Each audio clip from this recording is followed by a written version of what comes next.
Hello and welcome to Stacy's Infinity Podcast. I am your host, Stacy Cisneros.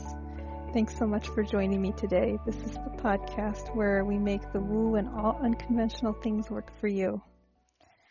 So today I'd like to talk about my experiences in the past with different energy modalities. So as I mentioned in first episode, that, I found myself kind of stuck when it came to money, amongst other things. And I started listening to different telesummits back in 2009 or around there. Different telesummits, different podcasts. And I started learning about these different energy modalities. And, I come from a very left brain type of profession and training. And so I was just kind of curious about these, the way people speak about them, the results that they bring to people. And it's always good to approach these things with a bit of skepticism, just because we have, at least here in the West, there's a lot of emphasis on getting things, getting your problem solved in a very official way, which is very physically. For example, if you have financial problems, you go to a financial planner, financial advisor. If you have medical problems, you go to a doctor or a psychiatrist or counselor, somebody who is registered to treat those conditions.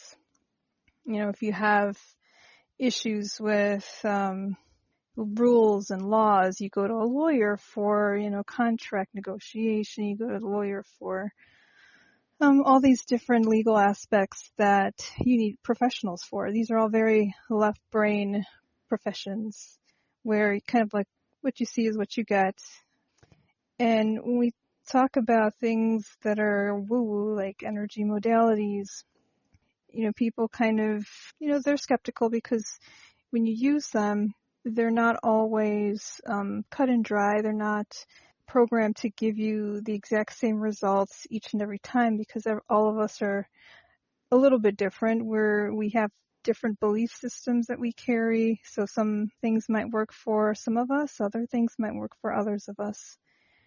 And the other issue that it brings up is that if you go to, say, the energy modality to the exclusion of, the professional, you risk your problem not being solved instantly, and thus it gets worse and worse. Like, say, a medical condition. Let's say you broke your bone and you decided to get an energy modality done instead of going to, like, the ER to get it addressed. There is an uphill battle with the body in that when you wait, these things tend to get worse in general. And so there's a lot of regulation and skepticism because energy modalities do have their place, and so do traditional ways of addressing, your health. Yeah, so having all this in mind, I was looking into different modalities, and I'll go through them in a bit, and how people claim that these things help them when other modalities or professional help didn't. And I'd also hear, like, people would do these things concurrently to get a good result. My mind was kind of wondering what that aspect was all about, because I know that from meeting different people and knowing people from all kinds of backgrounds, everybody has a history of some kind of, if you come from an indigenous culture, those cultures are more likely to work with these kind of subtle energies and believe in more supernatural or what have you type of conditions that influence this physical realm a little bit more than, say, Western societies. So I was curious, and as I'm learning about these different modalities, I'm also, very open to trying these out for myself in different aspects. And so some of the energy modalities that I was introduced to during these years included things like Reiki, Theta healing, EFT, which is emotional freedom technique, and it's also known as tapping. I've done things like infinity healing, and we'll do a sample infinity healing at the end of this podcast so you can know what it's about. I've also tried things like subliminals, binaural beats, and meditation. Now there's like two types of meditation. Broadly speaking, there's embodiment meditations where you concentrate on being in your body, and then there's like transcendental meditation where you concentrate on the opposite, which is being outside your body. I've never done any of this, the latter, but what I concentrated on was a lot of embodiment meditations. So as I was listening to these different practitioners on these different podcasts and telesummits presenting their modalities and what they could possibly offer, there was one thing that I noticed that all of them offered. And that was that among all of these modalities, all of them promised to act as a tool to put you in a different state of being. And what I mean by that is like a different consciousness. Consciousness being the way you think, the way you feel, the way you act, and in your frame of reference, all of those things get reflected back to you. So if you believe in lack and you believe that there's only so much to go around and now you become fearful, and the way you interact with the world around you is the same, and so you get all that reinforced back at you as a self-fulfilling prophecy. That's a consciousness, and that's a state of being. So that's like a lack state of being.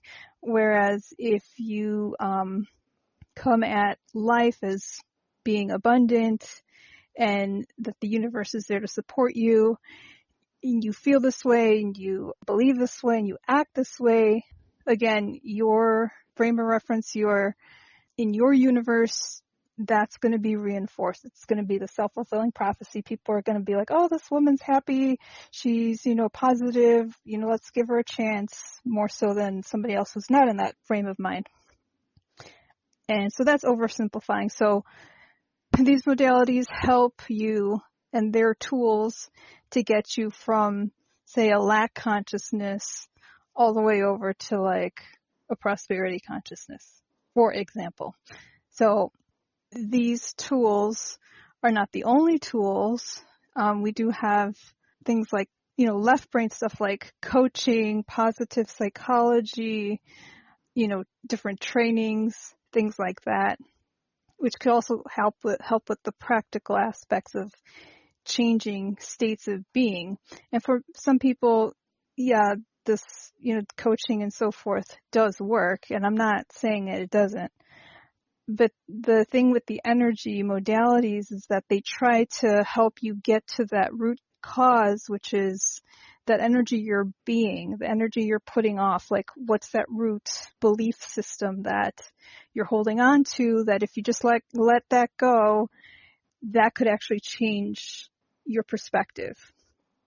And the reality of these things is that a lot of times your perspectives, they are backed by a bunch of different belief systems, and your belief systems are also backed by your memories and your emotions. And so it's like, it can be a very tangled mess in your mind. So, when I use these modalities, it helps to kind of realign, release, strengthen your new ideas, things like that. So along with these modalities, you have to add to them the unpacking of your belief systems if you want to kind of really dig through and see what's really holding you back.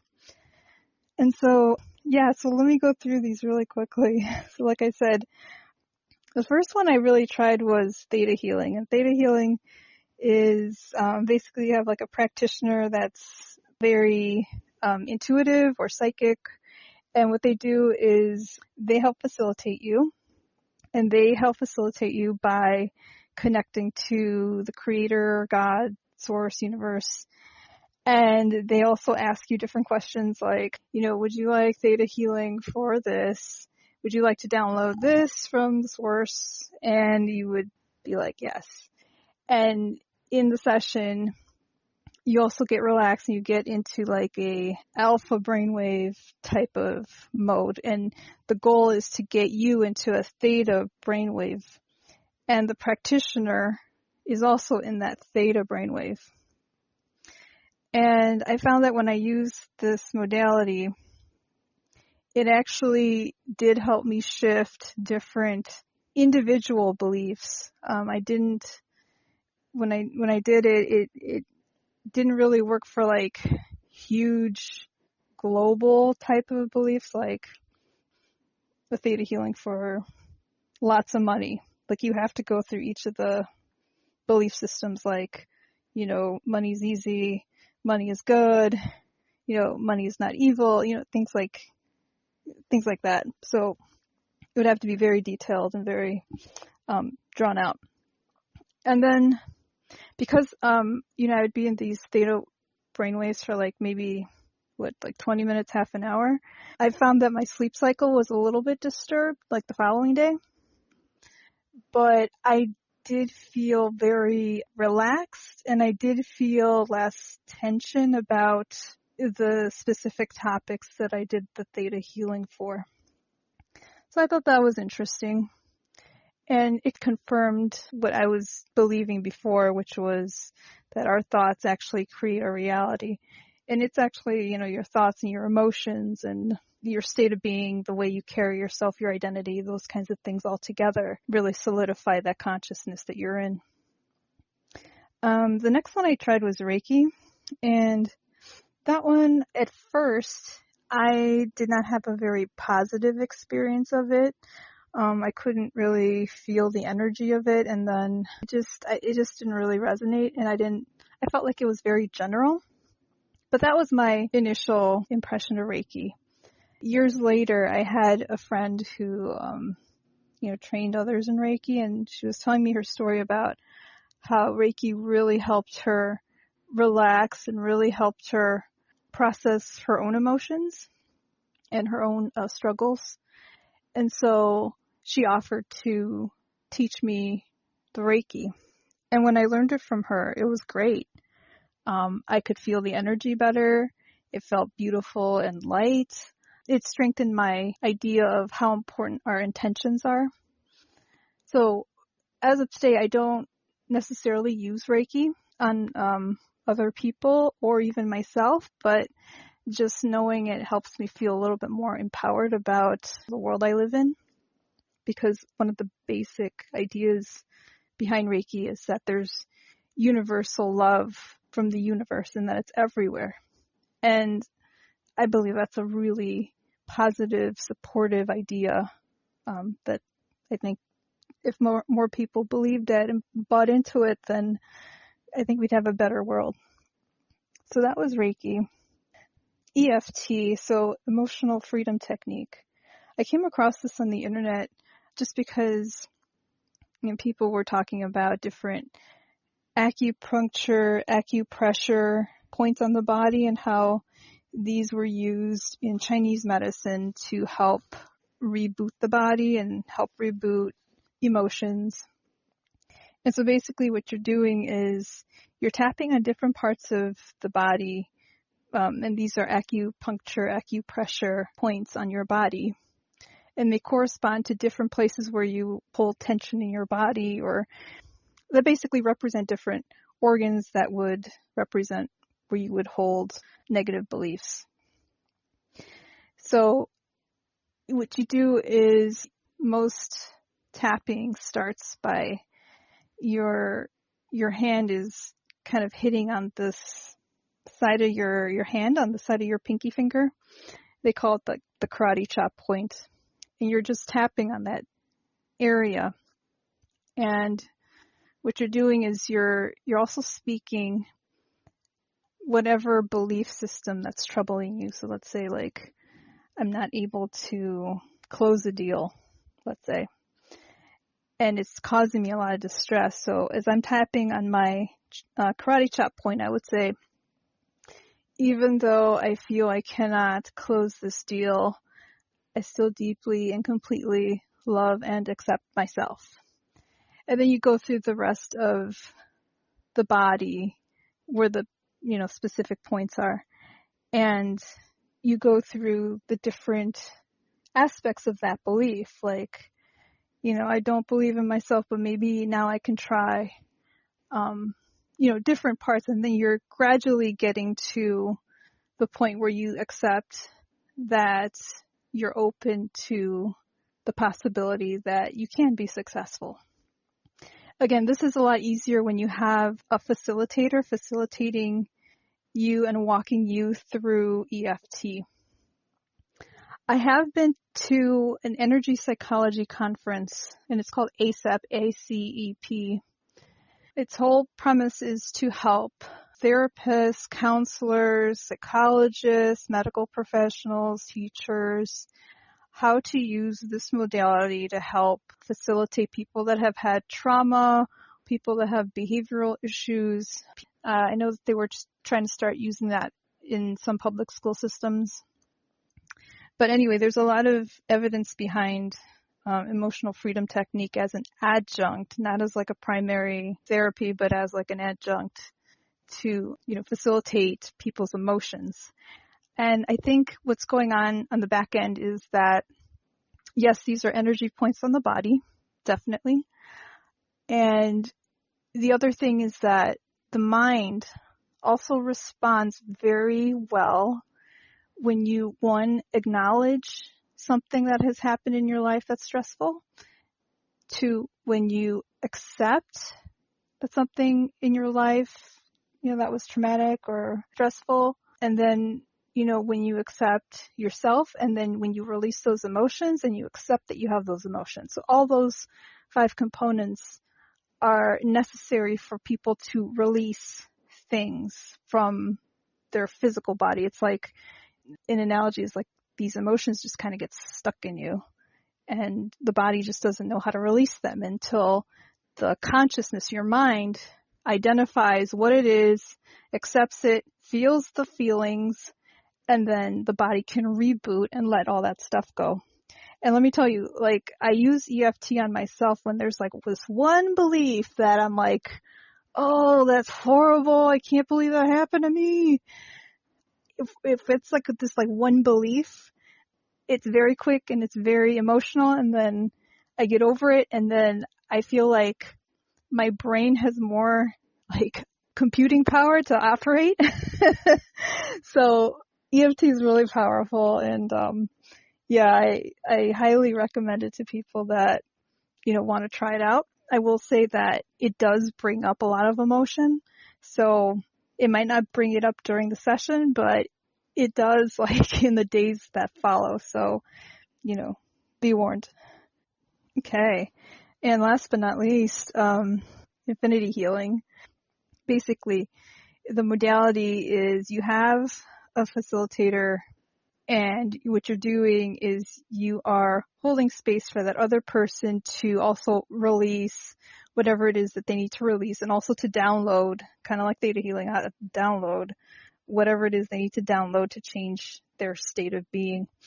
And you're facilitating this by intending, you're guiding the other person also in a very relaxed state of being, where you're intending and you're also leading the person for them to connect with their higher self. So you as a facilitator aren't really doing anything energetic to the person as you would be in Reiki, for example. In infinity healing, you're helping the person connect to their source, and you're helping them go through what they need to unpack whatever it is emotionally that they need to release. And you are also helping them intend to download whatever it is that they need to download as their new state of being. So why don't we go through a quick infinity healing example?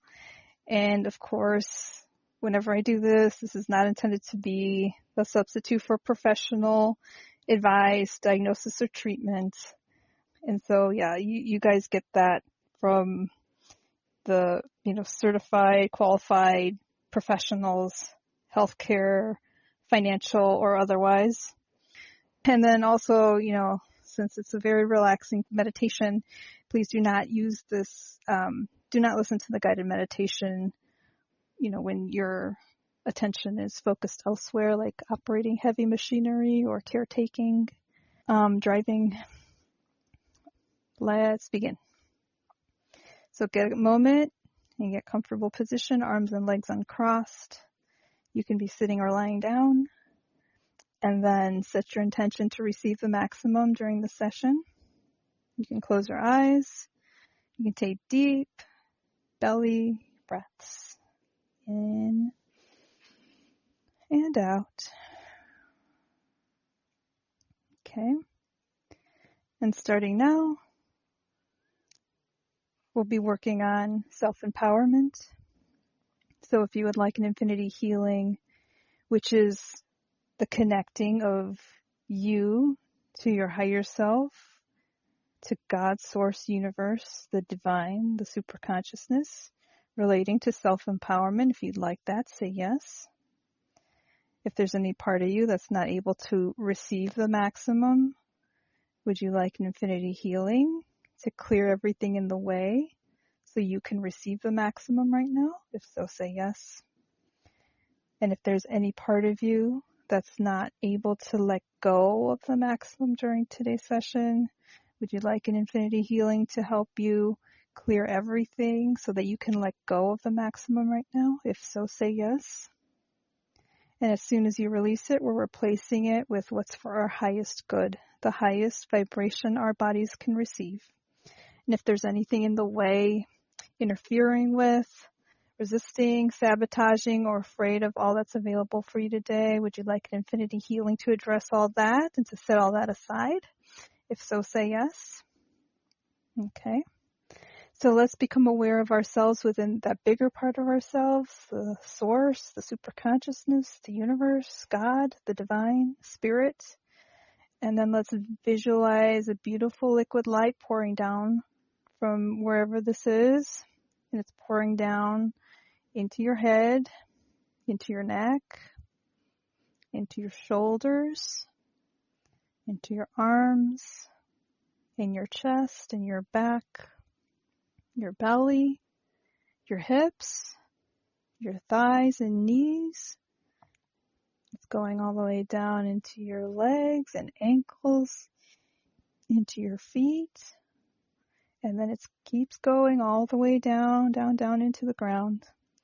And then you're just going to breathe all that up, in and out, releasing anything that doesn't serve you. So starting now, would you like an infinity healing relating to self-empowerment and downloading what that means for you in the highest and best ways? If so, say yes. Would you like an infinity healing for knowing, feeling, being a person who is self-empowered? If so, say yes. Would you like an infinity healing for being a person who identifies as self-empowered? If so, say yes. Would you like an infinity healing for recognizing yourself as self-empowered? If so, say yes. Would you like an infinity healing for knowing, feeling, and being allowed to be self-empowered? If so, say yes. Would you like an infinity healing for being permitted to be self-empowered? That might be a little, controversial, but yeah, just say yes. Would you like an infinity healing for you permitting yourself to be self-empowered? If so, say yes. Would you like an infinity healing for being encouraged to be self-empowered? If so, say yes. Would you like an infinity healing for knowing, feeling that it is safe to be self-empowered? If so, say yes. If you want an infinity healing for feeling it's safe for you personally to be self-empowered, just say yes. And would you like an infinity healing for downloading the definition and for the integration and embodiment of safety? If so, say yes. Would you like an infinity healing for knowing and feeling it is possible to be self-empowered? If so, say yes. Would you like an infinity healing for knowing and feeling it is possible for you personally to be self-empowered? If so, say yes. Would you like an infinity healing for knowing and feeling you are worthy of being self-empowered? If so, say yes. Would you like an infinity healing for knowing and feeling you are deserving of being self-empowered? If so, say yes. And would you like an infinity healing for knowing and feeling that you can be self-empowered in the highest and best ways with harm to none? If so, say yes. And finally, would you like an infinity healing for clearing any blocks, fears, negative emotions that stop us from experiencing self-empowerment? If you would like that, say yes. Okay, to conclude, Source, God, Universe, Superconsciousness, Spirit, deepen these healings, take them to their infinite next levels, share them with all aspects of ourselves, our children, our grandchildren, our inner child, parents, ancestors, past lives, parallel lives, simultaneous existences, all space, time, and dimensions. Include in this more than we know what to ask for, that this or something greater will happen. We're setting these healings on autopilot with infinite ease and grace. Thank you, thank you, thank you. And so it is. Okay. So you can gently come out of this. You can open your eyes. And so, yeah, how was that? So if you felt that this was beneficial or helped you in a certain way, I'd love to know about it. If you had any movement of energy, if you had any ideas or feelings or thoughts during this meditation that hadn't occurred to you before, I'd also love to know about it. You can contact me with your breakthroughs and successes over the next few couple days and weeks. And you can feel free to email me at infinitelevelhealings@gmail.com. And I'll have more information in the description. So thank you again for joining me, and I'll see you next time. Bye for now.